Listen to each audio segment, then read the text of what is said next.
namorada, ser casado e ter mais alguém, ixi, fez um nó?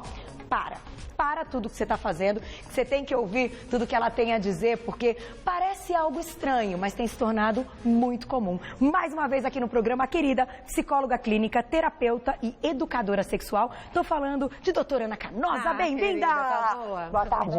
Prazer de novo. Prazer é aqui. Nosso, porque você é demais, bater papo é demais. Aliás, a maquiagem já ficou, né? Já. Fizemos uma roda ali e a gente já estava batendo papo. Mas eu queria introduzir essa nossa conversa te perguntando o seguinte.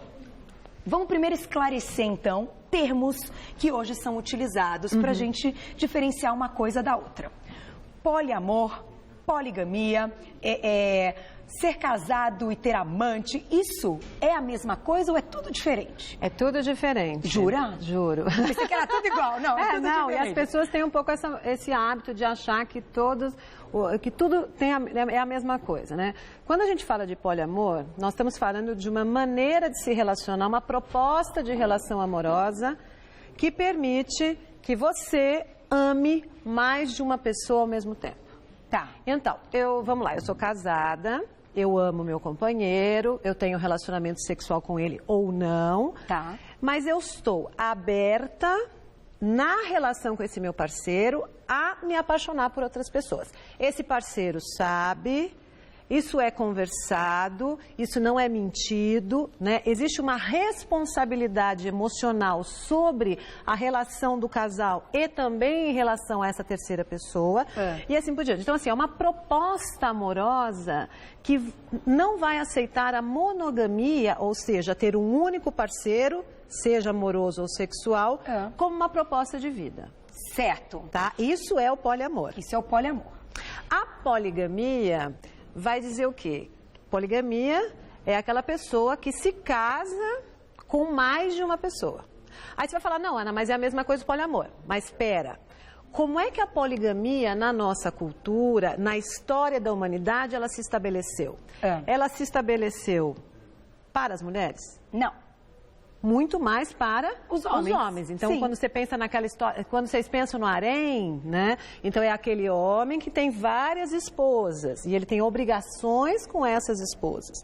Né? A gente não tem, isso a gente chama de poliginia, né? Quando a gente vai falar da mulher que tem mais de um esposo, é a poliandria. Mas culturalmente, a poligamia, né, casar-se com mais de uma pessoa, é alguma coisa muito ligada ao gênero masculino. Sem dúvida. Além do que, restrita a uma orientação sexual. Então, na poligamia, aquele homem, ele pode se casar com mais de uma mulher.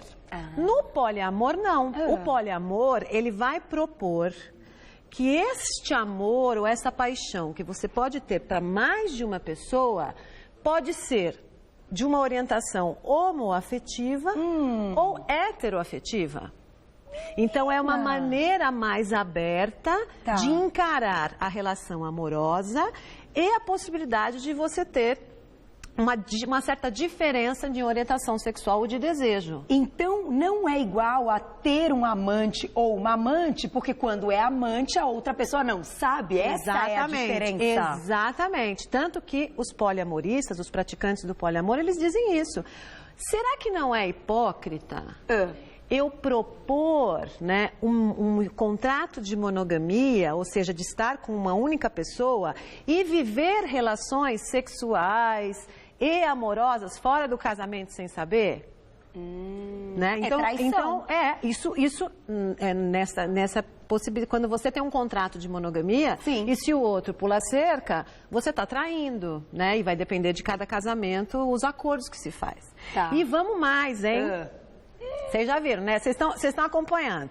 Poliamor é a possibilidade de ter mais de um afeto por outras pessoas. E pode ser junto, inclusive.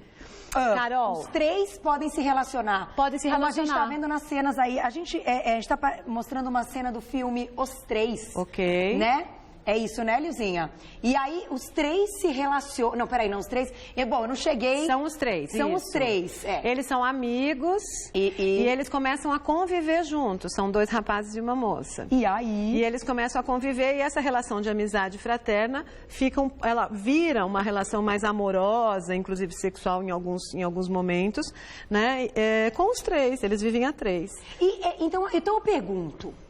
Hoje, no momento que a gente está, da sociedade que a gente vive, das cobranças, dos bullying, das pessoas que apontam o dedo e criticam e julgam, é possível assumir isso? É possível. É possível. É possível. Nós já temos, para você ter uma ideia, assim, no âmbito da psicologia e da sexologia, nós já temos alguns casos. Quando eu falo nós, eu falo eu, os colegas, né? Quando a gente trabalha isso em consultório e congresso e tal. Então, nós já temos casais que convivem com uma terceira pessoa em casa e já estão vivendo uma outra reflexão. Vou citar um caso de uma mulher que ela era casada com o marido dela, depois ela se apaixonou por outro homem, ela contou para o marido, né? E aí, depois de muitos ajeitos e muitos acordos, esse homem foi morar com eles. Tá. Veja, o marido não tem relação com ele, ela tem relação com os dois. E moram na mesma casa. E moram na mesma casa, tem lá os acordos deles e tal, a responsabilização pelo afeto, pelo sexo e tal. Só que agora nós temos um problema. Ela quer ser mãe. Qual vai ser o pai? Gente, então vocês vejam como, e isso é uma questão mesmo, uma questão complicada que não tem uma resposta pronta. Aquele trio vai ter que decidir como vai ser. Então vocês vejam que existem pessoas vivendo de maneira poliamorosa. Às vezes a gente estranha muito, né? Carol fala, ai, nossa, é a maior sacanagem. Não é sacanagem. Eu fiz essa pergunta pra você na maquiagem. Então a gente leva pra esse lado de sacanagem, né? Não é, então. Não é uma maneira de relacionamento de ser feliz, e quantas de estar bem. Pessoas, né? Agora eu vou provocar mesmo o nosso público que está nos escutando. Manda bala. Quantas pessoas vocês conhecem, ou vocês mesmos que já viveram uma dualidade afetiva? Ou seja, eu estou com meu parceiro, os meninos não podem dar risada, porque se eles derem risada, eles vão se entregar.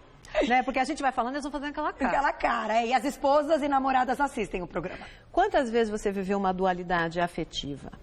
Não sexual, porque o sexual tem a ver com relacionamento aberto, que também é diferente. Então, eu sou casada, eu amo meu parceiro, mas a gente combinou, eu e ele, a gente pode ter vivências sexuais fora do casamento, mas não amoroso. Não amoroso. O poliamor não, o poliamor propõe a possibilidade afetiva. Entendi. Quando é aberto e tal, é só sexo. Isso, não relacionamento aberto é só sexo. Não pode envolver sentimento.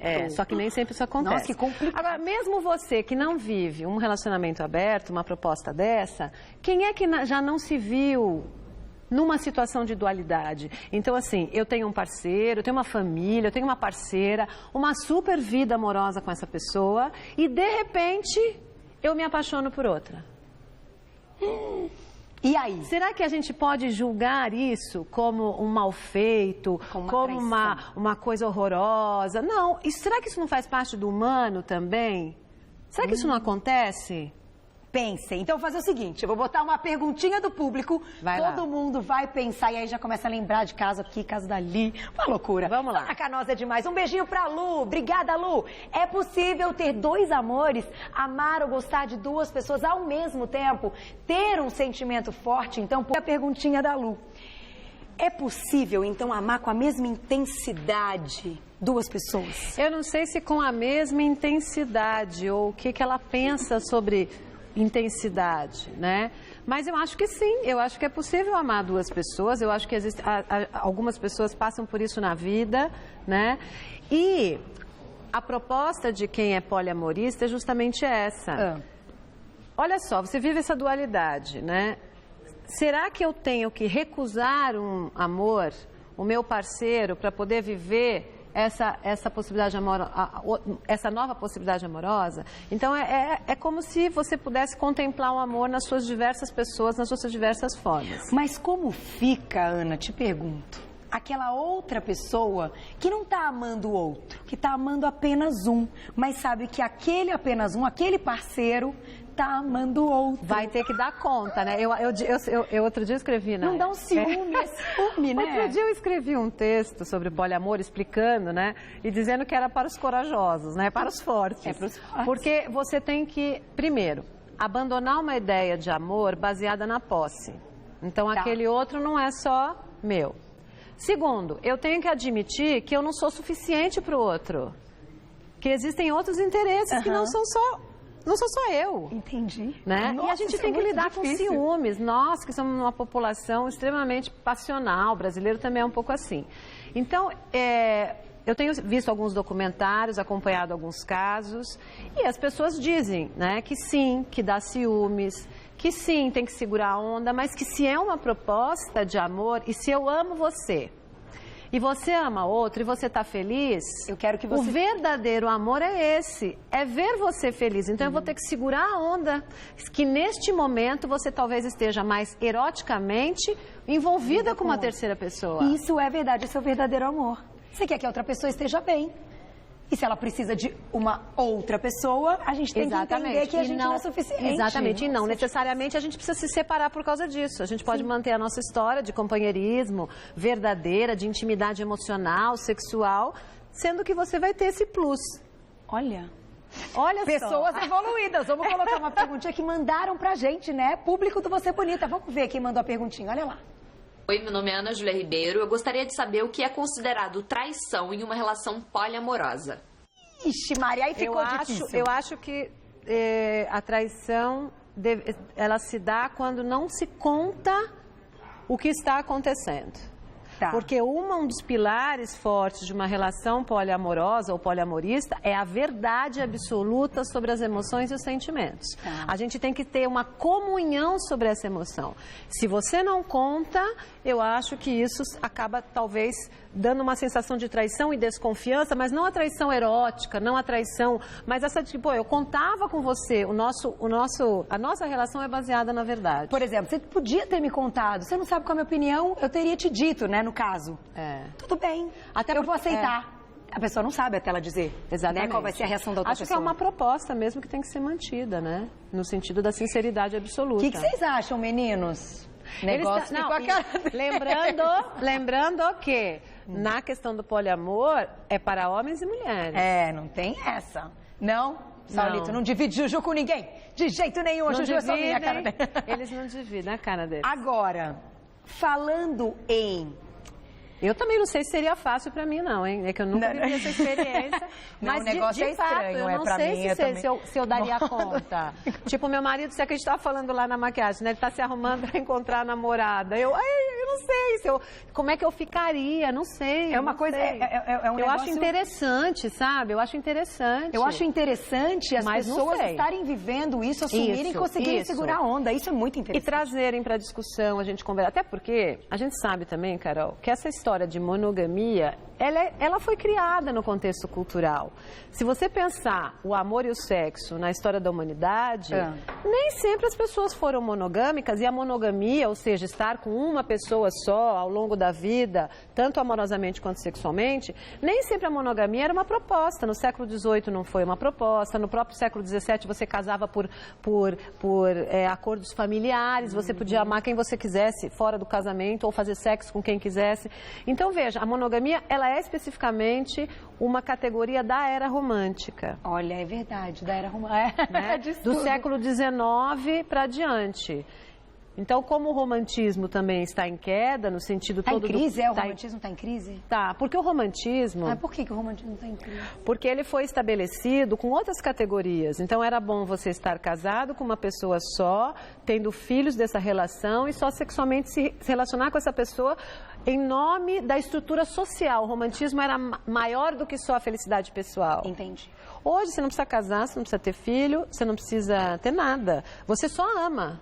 E você só quer estar bem. Só quer estar bem. E se estar bem implicar, Carol, em você poder se apaixonar de novo. Porque vamos combinar. Quantos anos de casamento? Aí a gente tem lá 12 anos de casamento, 15 anos de casamento, 20 anos de casamento.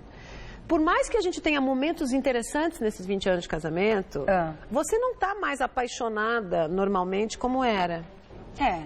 Viram, é diferente, não tem aquela amor, paixão. É um amor diferente. De adolescente, que parece que, né? E se o seu marido disser pra você... Ai, meu Deus. Olha só. Amor. A gente pode se apaixonar por outras pessoas. Você pode viver isso pro resto da sua vida. Se apaixonar. Na monogamia disseram não pode. Não pode. O poliamor vai dizer pode. Se isso te faz feliz...